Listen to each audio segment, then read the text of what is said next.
A gente agradece. Meu amigo Walter Silfene, seja bem-vindo, né? Tem feito aí um excelente trabalho, tem dado uma outra cara na Biblioteca Municipal. Né? Eu lembro de alguns anos passados, a biblioteca praticamente só tinha lá os livros e uma pessoa lá não tinha esse desempenho que a biblioteca vem experimentando hoje. Walter, seja bem-vindo ao Jornal Interativo. Bom dia, ouvintes da Pérola FM, bom dia, Kennedy, bom dia, Luciano, Arlito. É sempre uma alegria, né, voltar a esta casa, voltar à Rádio Taperoá FM, que é a casa do debate, da democracia, né, e a casa da informação. Todo o universo de Itaperoá, ele se informa e se informa muito bem, né, com a Rádio Taperoá FM. Então voltar a esta casa aqui, para mim, é uma alegria enorme e eu faço questão de fazer aqui esse registro, né?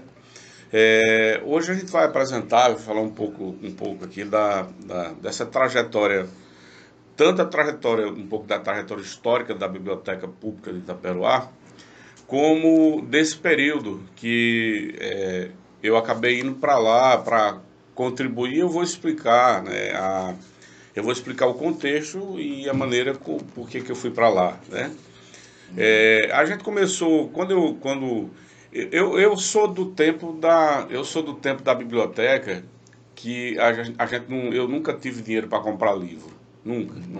Então a gente ia para a biblioteca Raul Machado para poder pegar um livro ali para ler, para poder ficava ali, lia uma poesia, lia. E essa minha geração e outras gerações ao longo da história da biblioteca acabaram adquirindo um carinho especial por aquele espaço, né?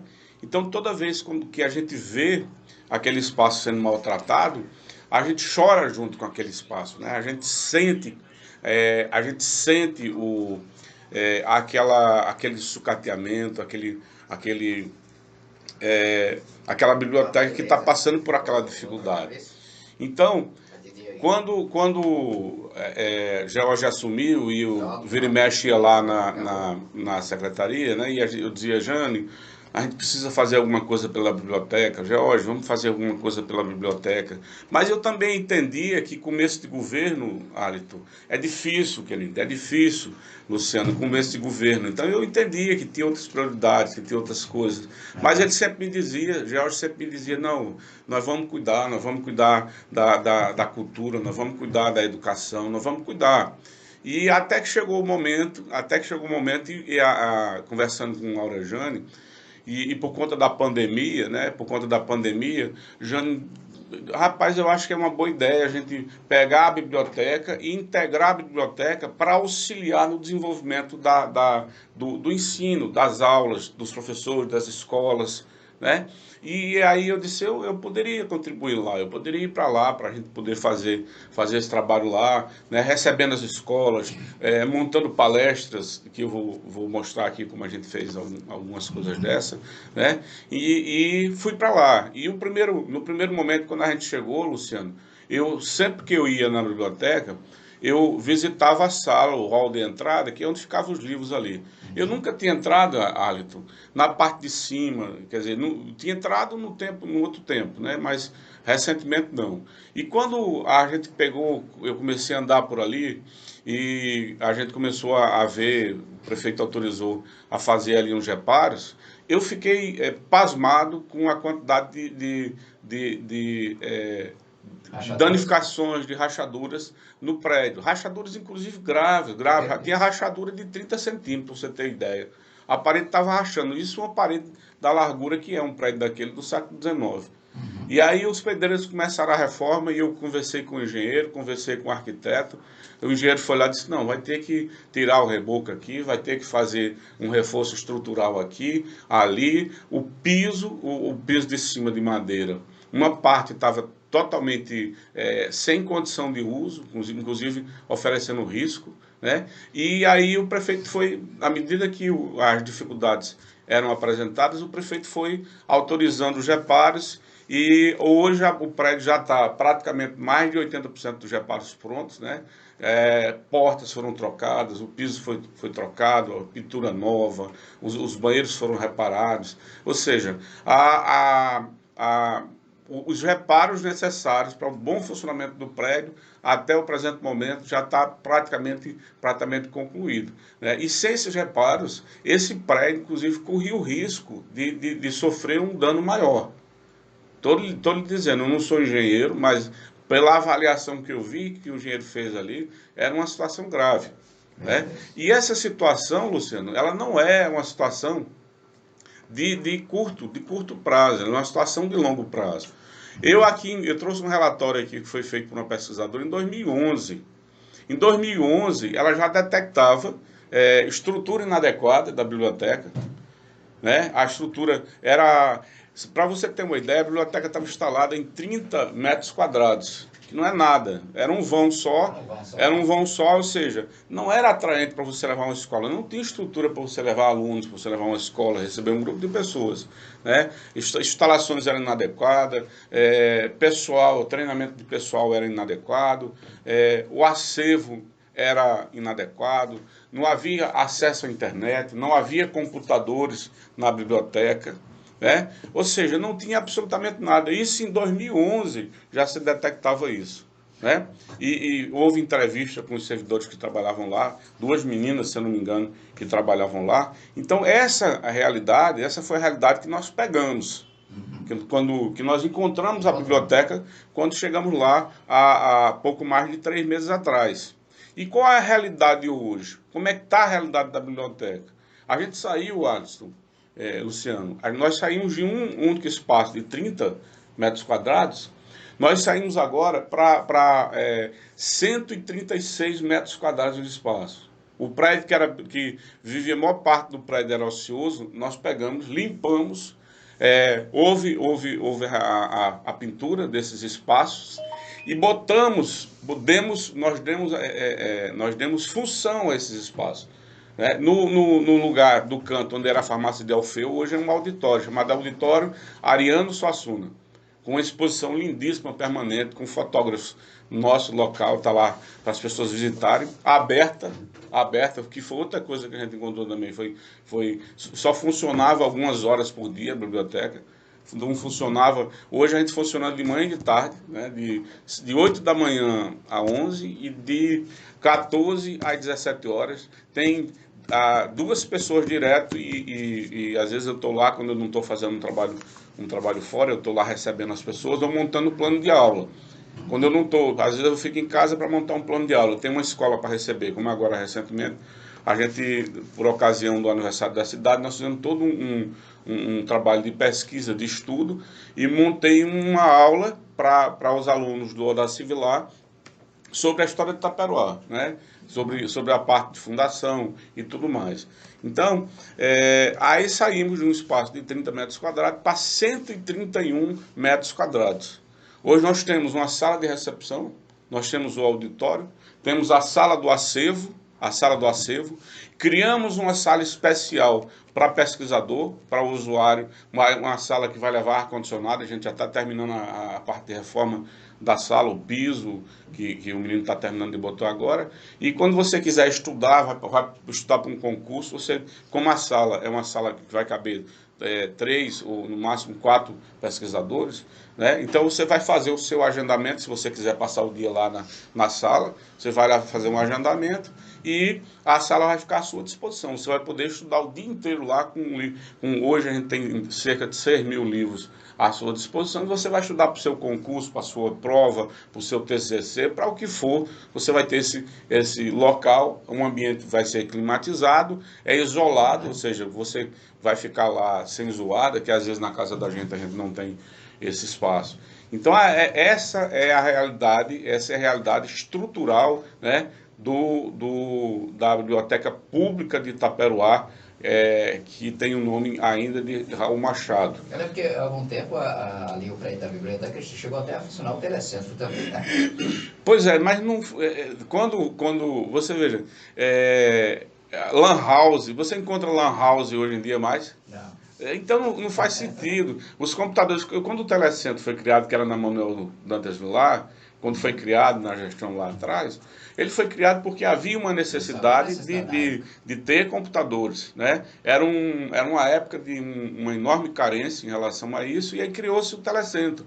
O telecentro perdeu a sua funcionalidade. Além disso, os computadores ficaram velhos.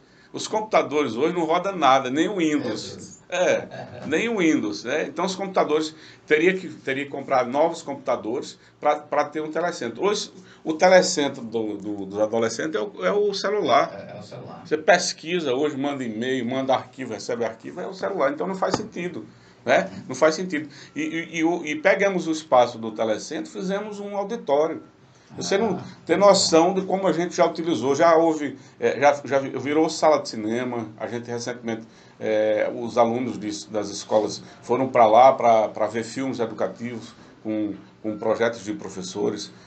Já montamos palestra para falar tanto da história de Itaperuá como da obra de Ariano Suassuna.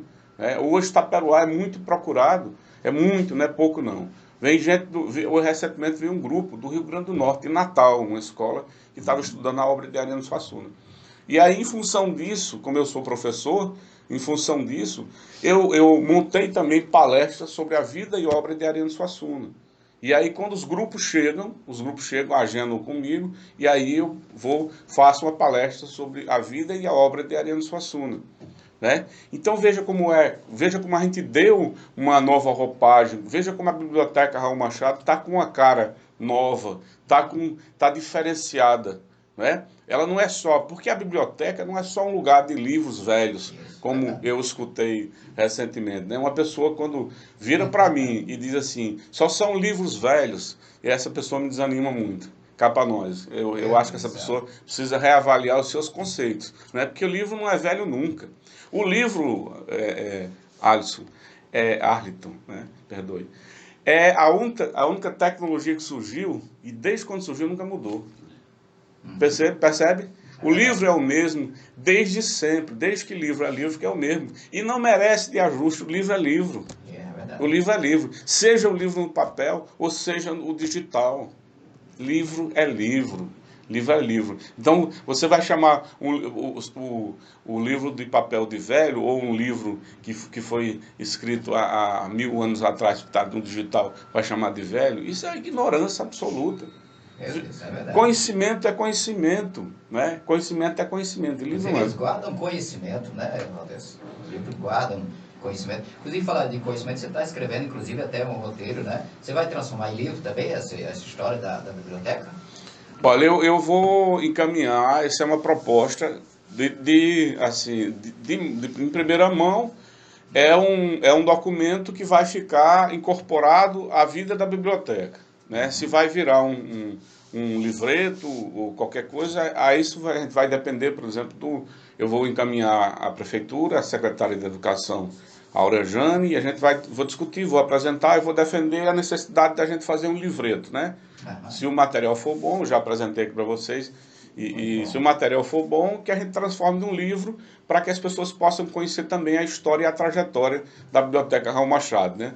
Outra coisa que a gente fez, Luciano, foi, além do livro que a gente não apresentou ainda, desse texto, foi criar uma rede social para a biblioteca. Nós criamos hoje o Instagram, que é o Biblioteca Raul Machado Itaperuá, no Instagram. A gente está lá no Instagram. Olha aí, coisa boa. E do Instagram a gente se comunica, né, com outras bibliotecas, a gente mostra um pouco do trabalho que vem sendo realizado ali dentro, né? E foi um grande avanço, né? Outro avanço que a gente está dando também é criação do acervo digital. Como é esse tal acervo digital? Todos os livros da biblioteca hoje estão sendo cadastrados num software. Quem está fazendo isso é Leandro, e um trabalho muito bem feito que o Leandro vem fazendo. Leandro Leite, que está lá, que foi uma aquisição muito boa para a biblioteca. A biblioteca não tem quadro efetivo. Não existe quadro efetivo na biblioteca. As pessoas que trabalharam lá, todas elas, sem exceção, elas vieram realocadas de outras secretarias. Né? Então, Leandro era um menino que tem uma identificação com o livro, com a biblioteca. E aí, quando eu soube que ele estava querendo um outro espaço, aí eu solicitei que ele fosse para lá. E está lá, e é um menino ótimo, muito bom mesmo, muito bom.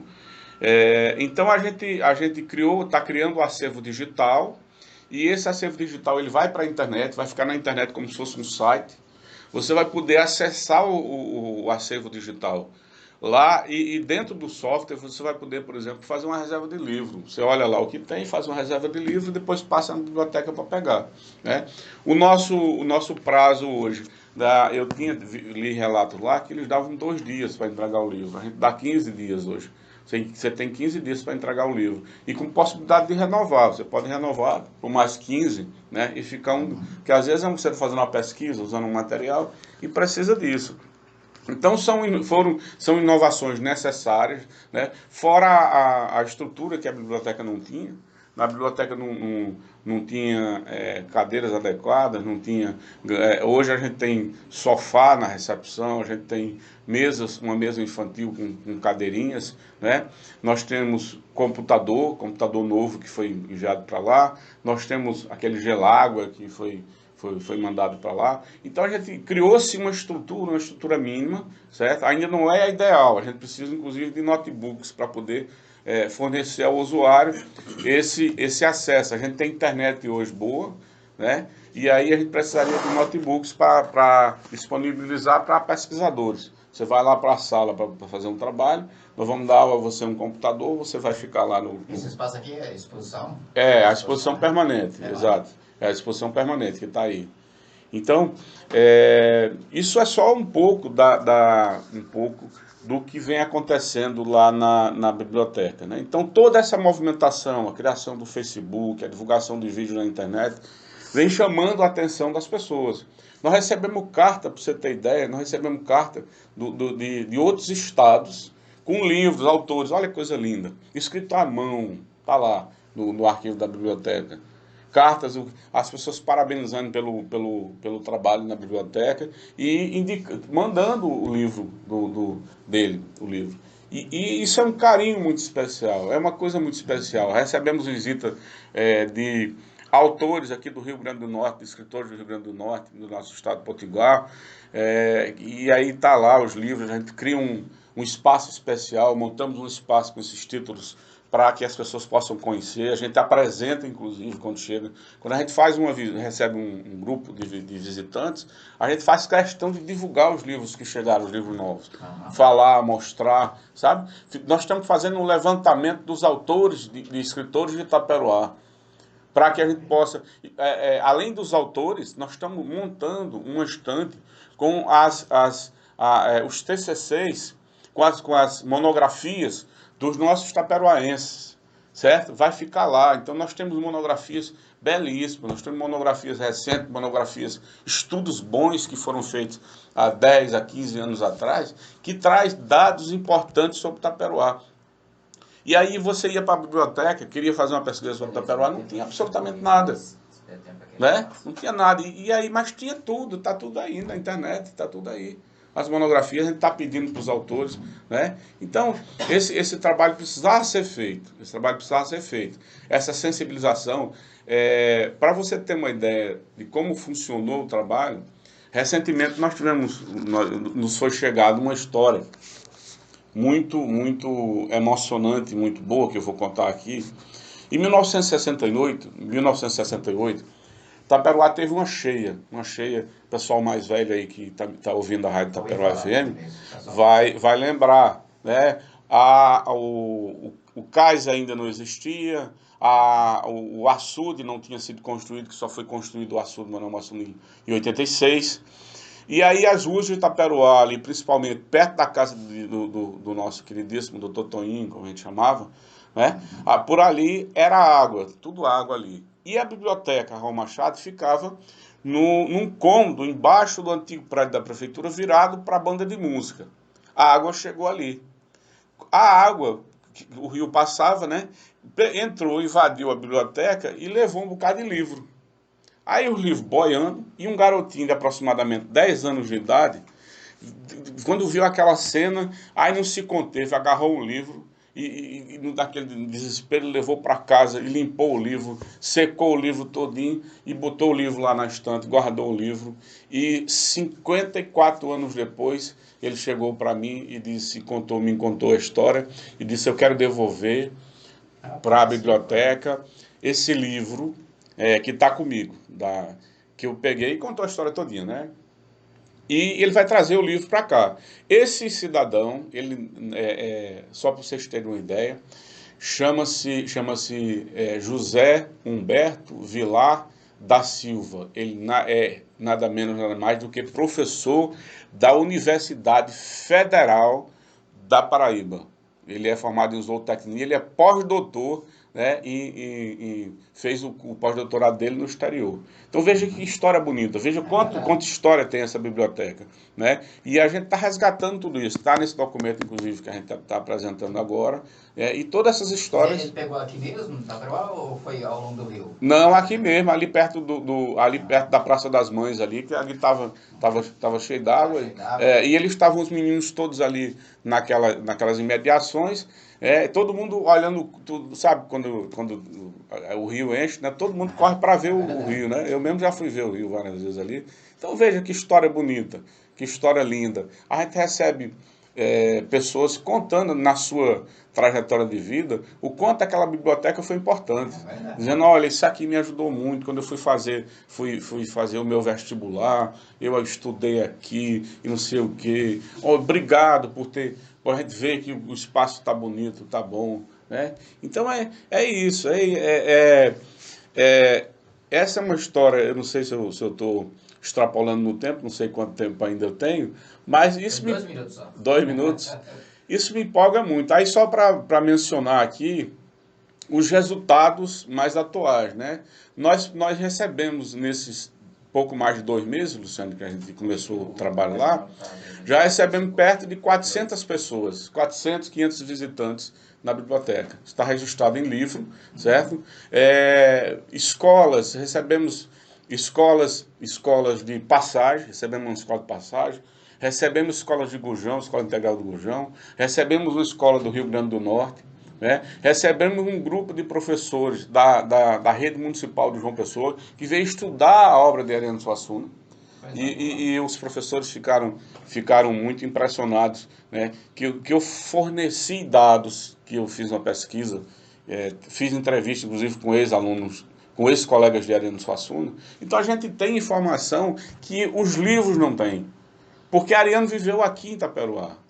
Ariano correu nas ruas de Itaperoá, brincou nas ruas de Itaperoá, estudou em escola de Itaperoá, morou numa casa na rua Manuel Dantas Vilar, que é em Itaperoá, ali na Praça das Mães. Né? Então, essas pessoas querem ver. Hoje Itaperoá é a cidade de Ariano Suassuna. É ou não é a cidade de Ariano Suassuna? Antigamente, quando eu morei no Rio de Janeiro assim, em 92, Luciano, quando a gente dizia assim, eu sou de Itaperoá, você tem que passar meia hora explicando. Era meia hora explicando, para dizer onde é que ficava Itaperoá, porque ninguém sabia onde era Itaperoá. Hoje não. Depois de Ariano Suassuna, quando você diz assim, sou de Itaperoá, rapaz, o terra do Alto da Compadecida, da Pedra do Rei, de Ariano Suassuna, né? Então nós hoje somos uma cidade conhecida, graças a esses grandes nomes do universo cultural de Itaperoá, né? Graças a Fuba de Itaperoá, graças a tantos outros escritores, graças a Dosval Terceiro Neto, que foi governador da Paraíba, que teve livro publicado, né? Graças por exemplo, a Vital Farias, que é um músico conhecidíssimo, né? Apesar de não ter muita relação com o Itaperoá, mas o nome é muito forte, o nome de Vital Farias, né? E Ariano é essa figura extraordinária, é esse nome fantástico, né? Que hoje, as pessoas dizem, os professores, professor é troço muito perguntador, curioso, saguta. Aí um professor de uma pessoa me perguntou assim, professor, mas por que Ariano Suassuna não foi enterrado em Itaperoá? Por que vocês não pedem para Ariano Suassuna, para a família trazer o corpo de Ariano e botar aqui no cemitério de Itaperoá? E aí eu disse simplesmente para ele, disse, Ariano deu a melhor parte dele, ele deu a Itaperoá. Aí todo mundo ficou com o queixo caído, né? Ninguém entendeu absolutamente nada. Eu disse, sabe qual foi a maior e melhor parte de Ariano Suassuna? A sua obra, que está dentro de Itaperoá. A obra de Ariano é a melhor parte de Ariano, do ser humano de Ariano que conviveu aqui, os exemplos que Ariano deixou de convivência na escolinha do professor Mi, ali na rua Xandabala, quando Ariano dividiu o lanche com os colegas, né? Esses exemplos, a sua obra, a sua vida aqui, o pai de Ariano Suassuna, João Suassuna, né, foi ele que construiu a ponte. Foi no período de João Suassuna que Taperoá teve um grande impulso de construções de obra, de desenvolvimento. Foi graças a essa relação que João Suassuna tinha com Taperoá. Né? Então é isso, se a gente for falar, é muita história aqui. Né? Então a gente já fez eventos, lançamento de livros, a gente já fez um bocado de coisa que está tudo registrado em documento, Luciano.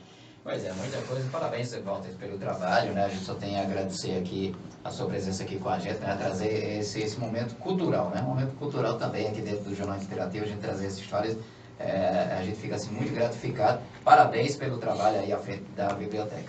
Eu só quero dizer, para finalizar, eu deixei para o final pela importância e pelo impacto de tudo isso. Não seria possível fazer todo esse trabalho se o gestor não quisesse. E quando a gente conversou com o George Farias, ele de pronto, ele disse, vamos fazer, e fez, e está fazendo. Né? E agradecer a secretária de Educação, Áurea Jane, que tem feito um trabalho extraordinário, formidável. Você vai hoje nas escolas, as escolas estão sendo aparelhadas, né? Você anda aí, escolas reformadas. Né? Isso é o trabalho, porque ninguém trabalha sem equipe. Né? Quando eu saio da biblioteca, Leandro está lá, Kilma está lá, as pessoas estão lá tocando o trabalho. Né? Se eu sair hoje da biblioteca, se eu for para qualquer outro lugar, a biblioteca vai andar porque a gente está estruturando e dando a ela autonomia. Né? Então, agradecer a Jane, agradecer ao prefeito pelo trabalho, pelo empenho, né? Pela sensibilidade que ele está tendo na gestão, né? E botar as coisas para andar. Né? Eu acho que o caminho é esse mesmo. A gente vê por aí a cultura que está andando, a gente vê a educação que está andando. Tem problemas? Tem. Toda gestão tem problemas. Né? E não há uma gestão que não tenha problema. E a gestão do George, do mesmo jeito, vai ter problema. Agora, o que torna uma gestão com problema de outra gestão é a capacidade que esse gestor tem de olhar, avaliar, reconhecer o problema e procurar melhorar. Né? E George tem essa capacidade de fazer isso. Né? Então, estou muito feliz em participar, em poder contribuir com a biblioteca, cada qual no seu quadrado, né? E é isso que faz uma gestão eficiente. Então, eu lá na biblioteca, fazendo trabalho lá, ajudando, né? Dando aula de lá da biblioteca, que é o que a gente está fazendo, né? Dando aula, organizando, contribuindo com a biblioteca, e Arliton aqui na parte de mídia, fazendo um trabalho excepcional, e Jane lá na Secretaria de Educação, e assim as engrenagens do governo vai girando e tudo vai dando certo. Com certeza, né? É isso aí, gente. São 9 horas e 5 minutos, né? Final do Jornal Interativo. Pessoal, desculpa aqui os ouvintes aqui que mandaram alguns áudios, né?